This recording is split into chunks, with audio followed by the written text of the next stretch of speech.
ਇਸ ਵੇਲੇ ਦੀ ਵੱਡੀ ਖਬਰ ਕੈਨੇਡਾ ਚੋਂ ਆ ਰਹੀ ਹੈ। ਕੈਨੇਡਾ ਦੇ ਵਿੱਚ ਵਿਸ਼ਵ ਪ੍ਰਸਿੱਧ ਕਮੇਡੀਅਨ ਕਪਿਲ ਸ਼ਰਮਾ ਦੇ ਕੈਫੇ ਉੱਤੇ ਗੋਲੀਆਂ ਚੱਲੀਆਂ ਨੇ। ਇਹ ਕੈਫੇ ਉਹਨਾਂ ਵੱਲੋਂ ਤੇ ਉਹਨਾਂ ਦੀ ਪਤਨੀ ਵੱਲੋਂ ਪਿਛਲੇ ਦਿਨੀ ਕੈਨੇਡਾ ਦੇ ਬ੍ਰਿਟਿਸ਼ ਕੋਲੰਬੀਆ ਦੇ ਸ਼ਹਿਰ ਸਰੀ ਦੇ ਵਿੱਚ ਖੋਲ੍ਹਿਆ ਗਿਆ ਸੀ ਤੇ ਇਹਦਾ ਨਾਮ ਰੱਖਿਆ ਗਿਆ ਸੀ ਕੈਪਸ ਕੈਫੇ। ਲੰਘੀ ਰਾਤ ਅਣਪਛਾਤੇ ਹਮਲਾਵਰਾਂ ਨੇ ਗੋਲੀਆਂ ਚਲਾਈਆਂ ਨੇ। ਇੰਡੀਅਨ ਮੀਡੀਆ ਦੀ ਇੱਕ ਖਬਰ ਦੇ ਮੁਤਾਬਕ ਇਹ ਜਿਹੜੀਆਂ ਗੋਲੀਆਂ ਨੇ ਇਹਦੇ ਬਾਰੇ ਜਿਹੜੀ ਜ਼ਿੰਮੇਵਾਰੀ ਲਈ ਗਈ ਆ ਉਹ ਹਰਜੀਤ ਸਿੰਘ ਲਾਡੀ ਨੇ ਲਈ ਹੈ ਇੱਕ ਫੇਸਬੁੱਕ ਪੋਸਟ ਦੇ ਵਿੱਚ।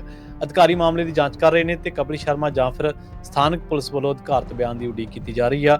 ਇਸ ਖਬਰ ਜਿਵੇਂ ਇਹ ਖਬਰ ਬਾਹਰ ਆਉਂਦੀ ਹੈ ਇਹਦੀ ਚਰਚਾ ਹੋਣ ਲੱਗਦੀ ਆ ਤੇ ਇਹਨੂੰ ਹੁਣ ਦੂਜੇ ਐਂਗਲ ਦੇ ਨਾਲ ਜੋੜ ਕੇ ਦੇਖਿਆ ਜਾ ਰਿਹਾ ਵੀ ਇਹ ਜਿਹੜੀਆਂ ਕਾਰਵਾਈਆਂ ਨੇ ਇਹ ਕਿਤੇ ਕਪਿਲ ਸ਼ਰਮਾ ਨੂੰ ਡਰਾਉਣ ਦੇ ਨਾਂ ਤੇ ਉੱਤੇ ਜਾਂ ਫਿਰ ਜਿਹੜੀਆਂ ਪਿਛਲੇ ਦਿਨੀ ਆਪਾਂ ਵਾਰਦਾਤਾਂ ਵੇਖੀਆਂ ਸੀਗੀਆਂ ਵੀ ਬਹੁਤ ਸਾਰੇ ਜਿਹੜੇ ਉੱਥੋਂ ਦੇ ਕਾਰੋਬਾਰੀ ਨੇ ਉਹਨਾਂ ਤੋਂ ਫਰੌਤੀਆਂ ਮੰਗੀਆਂ ਗਈਆਂ, ਖਾਸ ਕਰਕੇ ਕਰਨ ਔਜਲਾ ਜਾਂ ਹੋਰ ਉਹ ਲੋਕ ਜਿਨ੍ਹਾਂ ਦੇ ਘਰਾਂ ਉੱਤੇ ਗੋਲੀਆਂ ਚੱਲੀਆਂ ਨੇ। ਕੈਨੇਡਾ ਦੇ ਵਿੱਚ ਵੀ ਪੰਜਾਬ ਵਾਂਗ ਫਰੌਤੀਆਂ ਦਾ ਜਿਹੜਾ ਕਲਚਰ ਆ ਉਹ ਹਾਵੀ ਹੁੰਦਾ ਜਾ ਰਿਹਾ ਤੇ ਇਸ ਨੂੰ ਪੰਜਾਬੀ ਹਿੰਦੂਆਂ ਤੇ ਸਿੱਖਾਂ ਦੇ ਵਿੱਚ ਪਾੜੇ ਪਾਉਣ ਦਾ ਜਿਹੜਾ ਐਂਗਲ ਆ ਉਹਦੇ ਐਂਗਲ ਤੋਂ ਵੀ ਦੇਖਿਆ ਜਾ ਰਿਹਾ ਵੀ ਕਿਤੇ ਪਹਿਲਾਂ ਦਲਜੀਤ ਦੋਸਾਂਝ ਨੂੰ ਜਿਵੇਂ ਨਿਸ਼ਾਨਾ ਬਣਾਇਆ ਗਿਆ, ਠੀਕ ਉਸੇ ਤਰ੍ਹਾਂ ਹੁਣ ਕਪਿਲ ਸ਼ਰਮਾ ਨੂੰ ਨਿਸ਼ਾਨਾ ਬਣਾਇਆ ਜਾ ਰਿਹਾ। ਦਲਜੀਤ ਦੋਸਾਂਝ ਨੂੰ ਇੱਕ ਧਿਰ ਵੱਲੋਂ ਨਿਸ਼ਾਨਾ ਬਣਾਇਆ ਗਿਆ ਸੀ, ਦੂਜੇ ਪਾਸੇ ਦੂਜੀ ਧਿਰ ਦੇ ਹਵਾਲੇ ਦੇ ਨਾਲ ਕਪਿਲ ਸ਼ਰਮਾ ਨੂੰ ਨਿਸ਼ਾਨਾ ਬਣਾਉਣ ਦੀ ਜਿਹੜੀ ਗੱਲ ਆ ਉਹ ਕਹੀ ਜਾ ਰਹੀ ਆ।